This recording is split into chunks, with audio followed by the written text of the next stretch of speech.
आज के पाठ का शीर्षक है नाटक के तत्व। इस पाठ के अध्ययन के बाद आप नाटक की विशेषताओं से परिचित हो सकेंगे, नाटक के सामान्य लक्षण बता सकेंगे।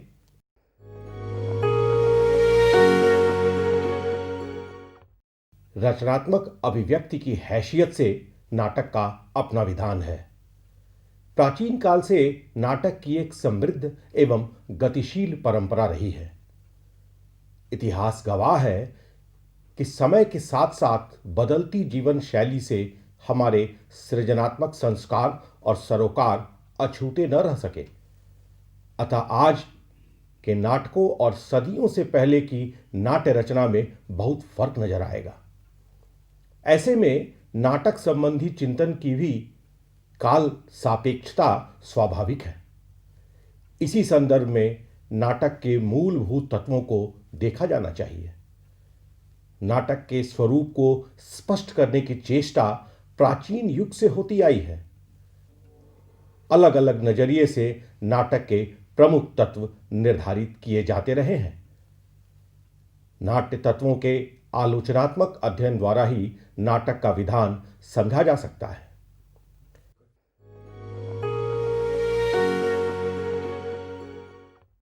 अब हम नाटक के शास्त्रीय स्वरूप, उसके आधारभूत तत्वों की ओर संकेत करेंगे। नाट्यशास्त्र में संकलित भरत मुनि का यह कथन, जग्राह पाठ्य मृग वेदात सांभ्यो गीतमेव च यजुर्वेदादि भिन्यान रसानाथ वर्णादपि। ब्रह्मा ने ऋग्वेद से पाठ्य, सामवेद से गीत, यजुर्वेद से अभिनय और अथर्ववेद से रस लेकर नाट्यवेद रचा। कहा जा सकता है कि भरत मुनि ने नाट्य के भीतर 4 तत्वों का संयोग देखा: पाठ्य, गीत, अभिनय और रस।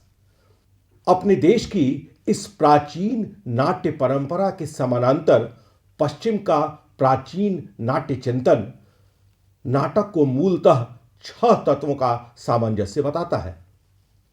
तत्कालीन यूनान में प्रचलित नाट्य रूप त्रासदी के अरस्तु द्वारा गिनाए गए प्रमुख तत्व हैं: कथानक, चरिचित्रण, पदरचना, विचार तत्व, दृश्य विधान और गीत।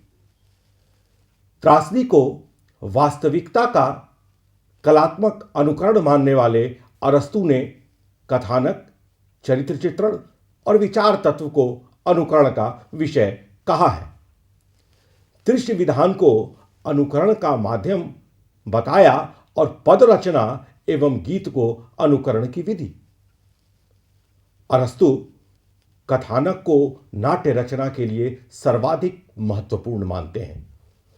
भरत मुनि की ही परंपरा में रचित दश रूपक का भी यहां उल्लेख किया जाना चाहिए।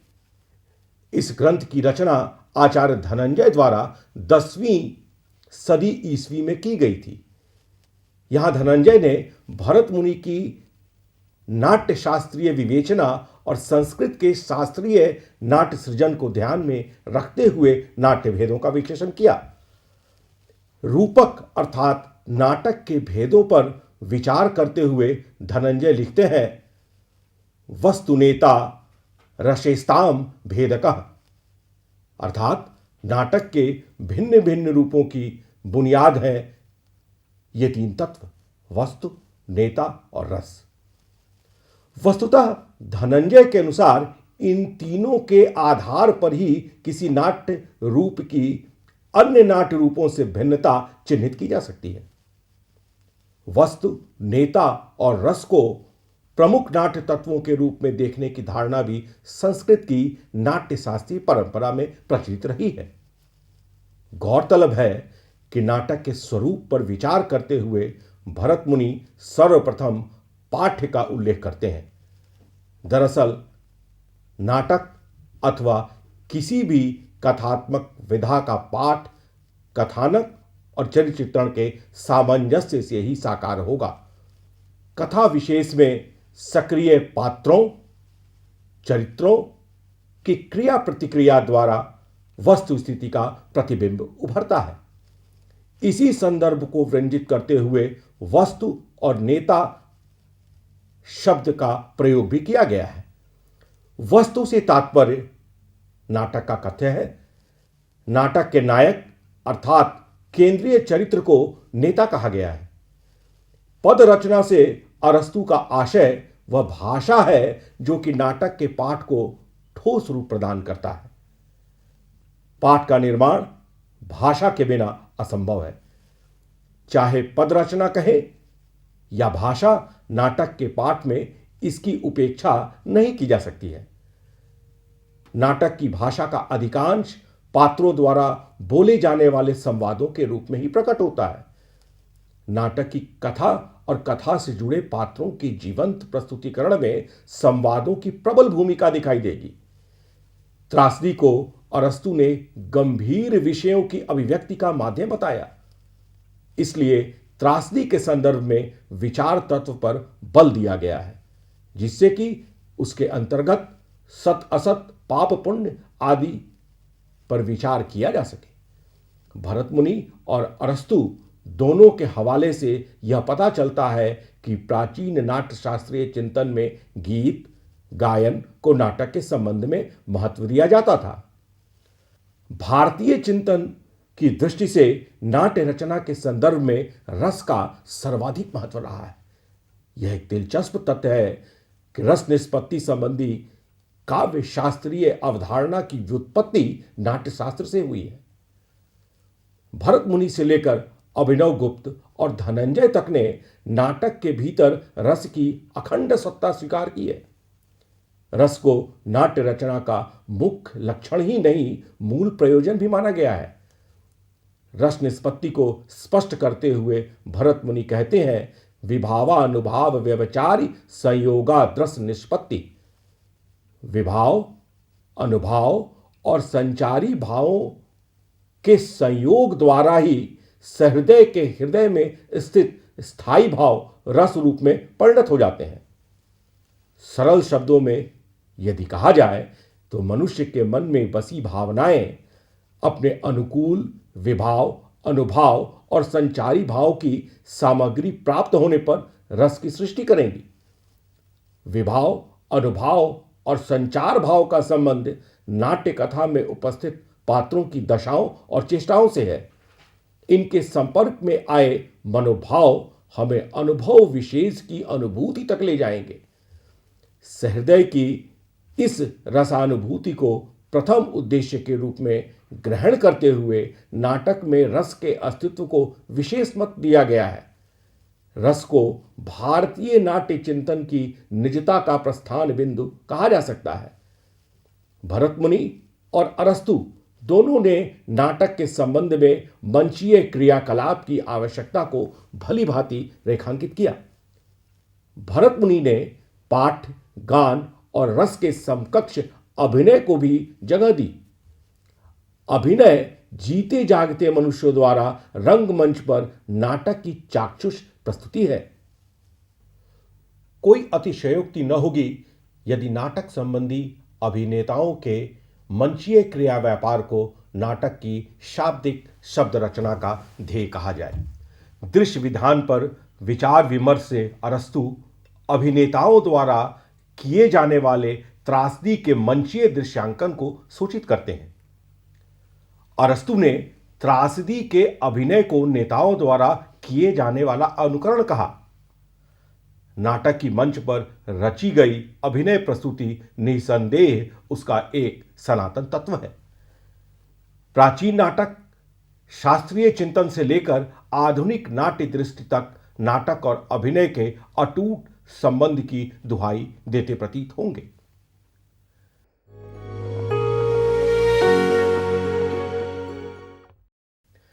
नाटक की आधुनिक अवधारणा सदियों से हो रही नाट्य रचना की पुख्ता बुनियाद पर ही आधुनिक नाट्य चिंतन विकसित हुआ है।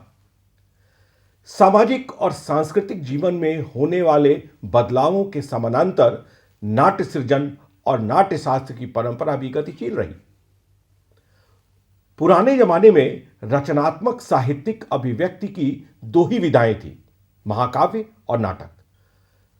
लेकिन निरंतर बदलती दुनिया के संवेदनात्मक आग्रह कहानी, उपन्यास, निबंध, संस्मरण, रिपोर्टाज, सिनेमा आदि कई रचनात्मक विधाओं का आविष्कार कर चुके हैं। विभिन्न विधाओं के भीतर अभिव्यक्ति की विशिष्ट शैलियां अस्तित्व में आई। ऐसे में पहले से चले आ रहे कलात्मक विधानों का परिवर्तित होना स्वाभाविक है। आज कथानक या चरित्र चित्रण को उस तरह नहीं देखा जाता जैसे कि भरत मुनि अथवा अरस्तु ने व्याख्यायित किया था। साथ ही यह प्रश्न भी नए सिरे से उठा कि वे कौन से विशिष्ट तत्व हैं जिनके आधार पर अन्य विधाओं से अलग नाटक की अपनी पहचान निर्धारित की जा सके। कथानक, चरित्र चित्रण या विचार का योगदान तो बहुत सी विधाओं के सृजन में रहता है। प्राचीन युग में साहित्यिक सृजन को रसात्मक कहा गया है। यदि आज की शब्दावली में कहा जाए तो नाटक समेत रचनात्मक संप्रेषण के अन्य सभी माध्यम भी मानवीय अनुभवों की संवेदनात्मक अभिव्यक्ति ही कहे जाएंगे।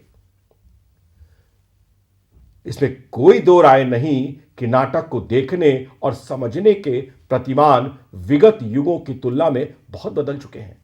दीर्घकालीन परंपरा द्वारा इंगित किए जाते रहे नाट्य तत्वों के विषय में सिद्धनाथ कुमार लिखते हैं, नाटक के तत्वों की अनिवार्य स्थिति में संदेह नहीं, पर अपने में उनका कोई महत्व नहीं। उनका महत्व नाटक के स्थापत्य में योगदान की दृष्टि से है कि उनका उपयोग नाटककार नाटक की रचना में किस प्रकार करता है। कथानक, चरित्र, संवाद आदि के समुचित प्रयोग से ही नाटक का स्थापत्य खड़ा होता है। नाटक के तत्व तो ईंट, पत्थर, सीमेंट आदि की तरह हैं जिनके किसी भवन का निर्माण होता है। अपेक्षित उपयोग, आकार प्रकार, सौंदर्य आदि की दृष्टि से विभिन्न पदार्थों का विशेष अनुपात में विशेष प्रकार से व्यवहार किया जाता है। इन पदार्थों के पारस्परिक संबंधों से ही स्थापत्य निर्मित होता है। नाटक के स्थापत्य के साथ भी यही बात है। ये शब्द नाटक के सृजन से संबंधित कुछ खास पहलुओं की ओर भी संकेत करते हैं। नाटक में कथ्य, चरित्र या संवाद की स्थिति और प्रकृति अन्य माध्यमों से भिन्न रहती है। नाटक अभिव्यक्ति का एक दृश्य श्रव्य माध्यम भी है। नाटककार इसे शब्दबद्ध करता है, लेकिन औरों के पढ़ने या औरों को पढ़कर सुनाने के लिए नहीं। नाटककार ने नाटक लिखा ताकि इसे अभिनय द्वारा मंच पर दर्शकों के समक्ष प्रदर्शित किया जा सके। अतः प्रदर्शन को नाटक की रचना प्रक्रिया का महत्वपूर्ण पड़ाव कहा जाएगा। नाटककार द्वारा रचे गए कथ्य, पात्र और पात्रों के संवादों में मंचन की प्रधान भूमिका नकारी नहीं जा सकती। वस्तुस्थिति और उसमें क्रियाशील पात्रों के सामंजस्य से नाट्य लेखक को ऐसा दृश्य रचना पड़ेगा जिसे मंच पर उपलब्ध सीमित समय और स्थान का उपयोग करते हुए अभिनेताओं द्वारा साकार कर पाना संभव हो। नाटककार के लिए यह चुनाव किसी चुनौती से कम नहीं कि कौन सी घटनाएं दृश्यों के रूप में मंच पर लाई जाएं और किन घटनाओं को सूच्य रखना ही उचित रहेगा। उसे यह सोचना पड़ेगा कि सूचित घटनाओं का वाहक सूत्रधार बने अथवा पात्रों के संवादों द्वारा उनका उल्लेख किया जाए या फिर नेपथ्य से उन्हें कहलवाना उचित रहेगा। रंगमंच की शान पर नाटक को कसने के लिए नाटककार विभिन्न कलात्मक युक्तियों से काम लेता है, किंतु प्रदर्शन की प्रत्यक्षता और तात्कालिकता को ध्यान में रखते हुए ही उसे प्रयोग करने होंगे। कहानी, उपन्यास या कविता जैसी शब्दाश्रित विधाओं के पाठकों की भांति नाटक का प्रेक्षक रचना के किसी मोड़ पर ठहर जाए और सोचने लगे, यह नहीं हो सकता। अतः दर्शकों तक तुरंत और तत्काल पहुंचने वाले रचनात्मक तत्वों की ही तलाश नाटककार को रहती है। पाठ की पठन प्रक्रिया में कथानक, परिवेश और पात्रों के बिंब हमारी कल्पना रचने लगेगी, जबकि नाटकीय दृश्य और पात्र हमें ठोस रूप में अपनी आंखों के सामने दिखाई देंगे। नाटक की तरह सिनेमा भी एक दृश्य श्रव्य माध्यम है, किंतु सिनेमाई अभिव्यक्ति का स्वरूप प्रत्यक्ष और तात्कालिक नहीं। विकसित प्रौद्योगिकी की देन सिनेमा शाब्दिक विधाओं की तरह स्थान और समय के बंधन से मुक्त है, बल्कि लेखक और पाठक के कल्पित शब्द चित्रों को छोटे या बड़े पर्दे पर सिनेमा हूबहू प्रस्तुत कर देगा। वहां प्रदर्शन को दुरुस्त करने के असंख्य अवसर मिलते हैं और सर्वोत्तम प्रदर्शन को स्थायी रूप से रक्षित कर लिया जाता है। प्रसिद्ध एवं प्रभावशाली नाटकों के असंख्य प्रदर्शन किए जाएंगे, किंतु प्रदर्शन के दौरान किसी भी तरह की भूल चूक को पुनरावृत्ति द्वारा सुधार लेना असंभव है। लिखित अभिव्यक्ति के अंशों को बार बार पढ़ा जा सकता है। एक फिल्म कई बार देख लीजिए, लेकिन नाटक के प्रदर्शन का केवल स्मृति में प्रभाव रहता है। वह चाहे सालों साल मन में जीवित रहे, पर प्रदर्शन का वही रूप तो पुनः प्राप्त न हो पाएगा। नाट्य चिंतन की इसी आधुनिक पृष्ठभूमि से नाटक के तत्वों पर विचार करते हुए नेमी चंद्र लिखते हैं, नाट्य कला सृजनात्मक अभिव्यक्ति का वह रूप है जिसमें मुख्यतः किसी संवाद मूलक आलेख या कथा को, जिसे हम नाटक कहते हैं, अभिनेता द्वारा अन्य रंग शिल्पियों की सहायता से किसी मंच या रंगस्थल पर दर्शक समूह के सामने प्रस्तुत किया जाता है। यह प्रदर्शन कभी संवाद मूलक होता है, कभी संगीत मूलक, कभी नृत्य मूलक और कभी इन सब का या एक दो का समन्वित रूप।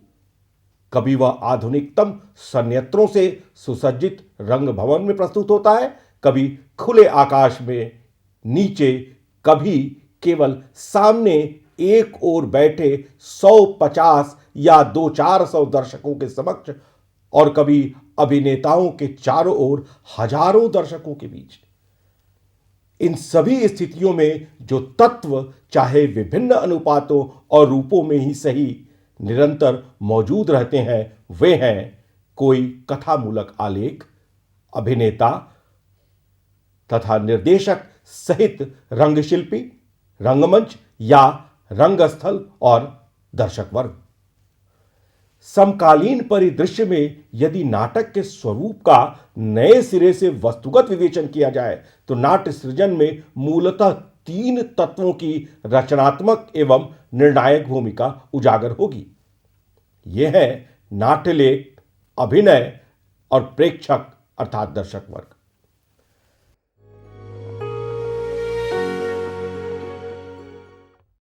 नाट्यलेख नाटककार द्वारा रचा गया नाट्य रचना का पहला पड़ाव है। नाट्य कथा, कथा के दृश्य, उनमें शामिल पात्र, पात्रों की भूमिका,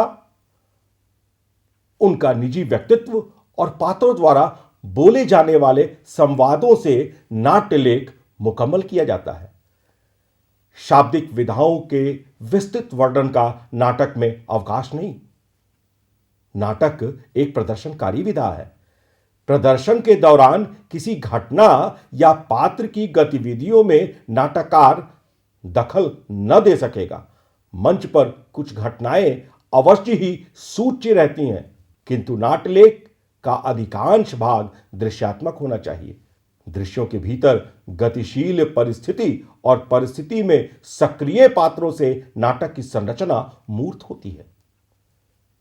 दृश्यों और पात्रों के आंतरिक तारतम्य की दिशा में नाटककार को विशेष रूप से सजग रहना होगा। नाटक के दृश्यों को पात्रों के संवाद और क्रियाकलाप ही गतिशील करते हैं। गत्यात्मक दृश्य विधान से ही पात्रों की भूमिका विकसित हो पाएगी। दृश्यों और पात्रों के बीच यह संतुलन नाट्य भाषा की जरूरी शर्त है। बेशक नाट्यलेख एक संवाद मूलक ढांचा है, लेकिन केवल बातचीत की शैली में रचे जाने से कोई कथा नाटक नहीं बन जाती।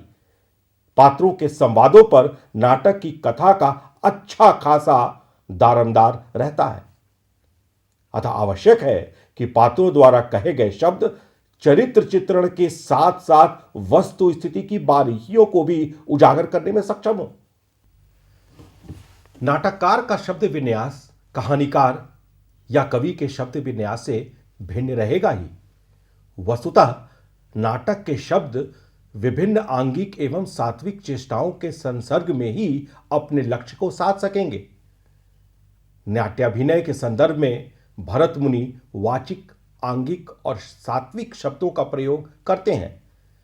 वाचिक का संबंध वाणी द्वारा उच्चरित शब्दों से है। शब्दों के साथ साथ चलने वाली शारीरिक और हाव भाव संबंधी क्रियाएं क्रमशः आंगिक व सात्विक कही जाएंगी। नाटक की भाषा में शब्द, शरीर और हाव भाव का सुगठित और सघन सामंजस्य अत्यंत आवश्यक है।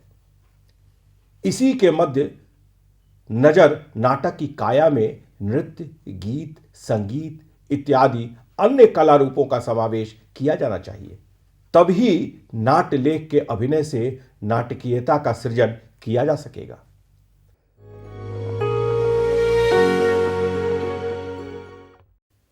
नाट्य लेख के अभिनय से संयोग द्वारा नाटक का पूर्ण स्वरूप साकार होता है। अभिनय नाट्य लेख का यांत्रिक अनुकरण नहीं होता, अपितु रचनात्मक प्रस्तुतिकरण है।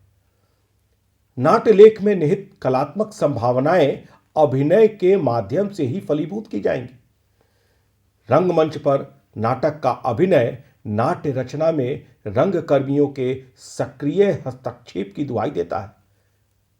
नाट्य लेख के आधार पर निर्देशक, अभिनेताओं और अन्य रंगकर्मियों के साझा प्रयत्न से निर्मित होता है नाट्याभिनय का सशक्त तंत्र। नाट्य लेख के रंगमंचीय व्याकरण की रचना निर्देशक करता है। उसे नाट्य लेख को अभिनय से जोड़ने वाली कड़ी के रूप में समझा जाना चाहिए। वह नाट्य लेखक के साथ साथ न्याय करने की भरसक कोशिश करेगा। मंच पर नाटक का अभिनय रचने की प्रक्रिया में एक सजग निर्देशक नाट्य लेख के रंगमंचीय विधान को अधिक से अधिक आत्मसात करना चाहता है। नाट्य लेख और निर्देशक का द्वंद्वात्मक संबंध है।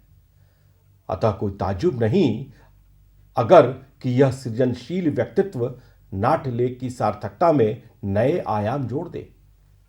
ऐसे असंख्य उल्लेखनीय वृतांत उद्धृत किए जा सकते हैं। भारतेंदु हरिश्चंद्र का बहुचर्चित और बहुमंचित नाटक है अंधेर नगरी चौपट राजा। नाटक में जन विरोधी राज सत्ता पर किया गया दिल्लगी से भरपूर कटाक्ष बड़ी सहजता से झकझोर जाता है। कालजयी नाट्य निर्देशक ब कारंत द्वारा राष्ट्रीय नाट्य विद्यालय के छात्रों की मदद से सन 1978 में किया गया अंधेर नगरी का प्रदर्शन अविस्मरणीय सिद्ध हुआ। इस प्रदर्शन में निर्देशक ने समकालीनता के मुताबिक नाटक को नया निष्कर्ष दिया। अंधेर नगरी के लचीले शिल्पविधान में रचनात्मक प्रयोगों द्वारा अंतिम पड़ाव तक नाटक की मूल कथा कमोबेश निभाई गई।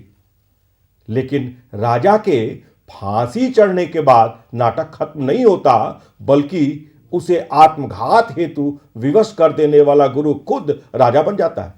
राजा के बाद गुरु को राजगद्दी पर बिठाकर निर्देशक ने दर्शाना चाहा है कि केवल शासक का चेहरा बदला मगर शासन अमानवीय ही रहा। नाटक से जुड़े ऐसे बहुत से प्रतिभाशाली रचनाकार रहे हैं जिन्होंने नाटककार और निर्देशक दोनों की ही भूमिका निभाई है। ऐसे भी उदाहरण हैं जबकि नाट्य लेख पर नाटककार और निर्देशक ने मिलकर काम किया। इस संदर्भ में मोहन राकेश के नाटक लहरों के राजहंस की रचना प्रक्रिया उल्लेखनीय है। रंगमंच पर ज्यादा से ज्यादा कसा हुआ कथ्य प्रस्तुत करने की ललक राकेश से नाटक को बार बार दुरुस्त करवाती है। 1963 में लहरों के राजहंस शीर्षक से नाट्य लेख प्रकाशित हो जाने और उसके बाद मंचीय प्रस्तुति के बाद भी राकेश ने नाटक को पूरी तरह से बदल डाला। 1968 में प्रकाशित नाटक के संशोधित संस्करण की भूमिका में राकेश बताते हैं कि कथ्य का मंचन उनके मंतव्य को पूर्णतः दर्शा दे, इसके लिए उन्होंने नाटक के प्रत्येक दृश्य, प्रत्येक संवाद का रिहर्सल बार बार देखा।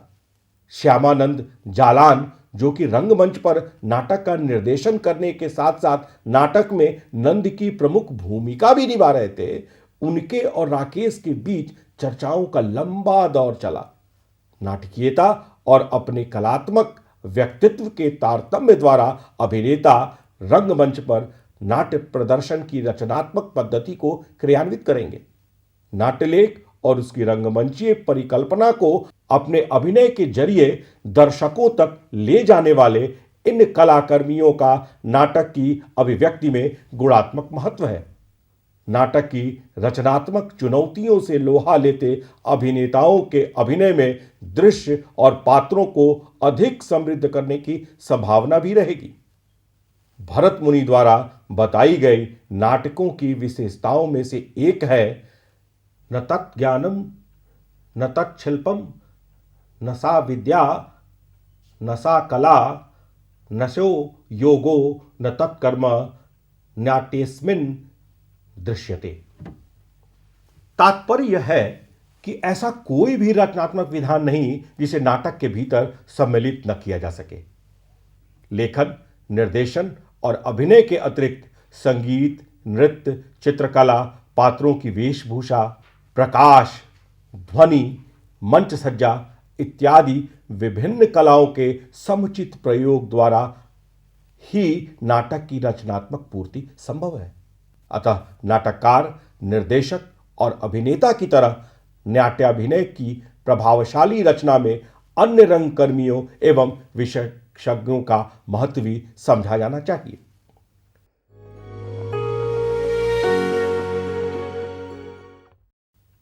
प्रेक्षक प्रत्यक्ष एवं तात्कालिक विधा होने के नाते नाटक के रचना कर्म में प्रेक्षक अर्थात दर्शक का सक्रिय योगदान रहता है। नाटक आमतौर पर दर्शकों को ध्यान में रखकर ही रचे जाते हैं। एक हद तक साक्षर और शिक्षित व्यक्ति ही साहित्यिक विधाओं के आस्वाद प्राप्त कर सकेगा। नृत्य की मुद्राएं, संगीत में राग रागिनी या चित्रकला में रंग रेखाओं का सौंदर्य अधिक सूक्ष्म बोध की मांग करते हैं। वहीं नाटक विद्वान बुद्धिजीवियों से लेकर निरक्षर अशिक्षित व्यक्ति तक के रसास्वाद का एक जीवंत माध्यम है। प्राचीन युग से लेकर आधुनिक युग तक विभिन्न सभ्यताओं व संस्कृतियों में नाट्य विधा पर जितने भी उल्लेखनीय अध्ययन हुए, लगभग सभी ने नाटक को जन साधारण की कला घोषित किया। नाटक अपने आप में इस प्रकार की प्रदर्शन मूलक अवधारणा है जिसे अति सामान्य व्यक्ति से लेकर सहृदय प्रेक्षक तक सभी ग्रहण कर उसकी व्याख्या कर ले जाए। नाटक के दृश्य तत्व, पात्रों के संवाद, उनके क्रियाकलाप और समस्त रंग कर्म का लक्ष्य अंततः प्रेक्षक अर्थात दर्शक ही कहा जाएगा। नाटककार, निर्देशक और अभिनेता प्रेक्षकों के बिना अपना प्रयोजन सिद्ध नहीं कर सकते। चित्र, मूर्ति, नृत्य, संगीत, कथा या कविता रचने वाला कोई व्यक्ति यदि अपनी रचनात्मकता को स्वांतः सुखाए कहे तो यह एक हद तक समझ में आता है, मगर नाटक और रंगकर्म के संबंध में केवल अपनी संतुष्टि का हवाला देकर बचा नहीं जा सकता। नाटक देखने आए दर्शकों की संख्या, उनका उत्साह और प्रदर्शन के दौरान उनके मुख पर आते जाते भाव तक अभिनेताओं के मनोबल समेत समग्र नाट्य रचना को प्रभावित करते हैं। इसी संदर्भ में हिंदी रंगमंच के जाने माने कलाकार महेश आनंद का एक संस्मरण देखा जा सकता है। आगरा बाजार कुछ यादें शीर्षक के अंतर्गत वे अपने उन दिनों को याद करते हैं जब उन्होंने हबीब तनवीर के निर्देशन में उन्हीं के द्वारा रचित आगरा बाजार में काम किया। आनंद लिखते हैं, एक प्रदर्शन में लगभग 30-35 दर्शक आए, जिनमें से 15 ने टिकट खरीदे थे और शेष मुफ्त में देखने वाले थे। बस हबीब साहब उखड़ गए। उन्होंने एक आध घंटे तक विंग्स में आकर कहा कि इसमें से आधा घंटे का नाटक काट दो। इसी प्रदर्शन से जाना कि दर्शकों के बिना कलाकार कितना बेजान हो जाता है। यह भी तथ्य है कि किसी भी नाटक को कम दर्शकों के बीच देखने से वह अनुभूति प्राप्त नहीं की जा सकती जो प्रेक्षकों के विशाल समूह के बीच मिलेगी। अतः कोई दो राय नहीं कि प्रेक्षक नाट्य रचना का अनिवार्य अंग है।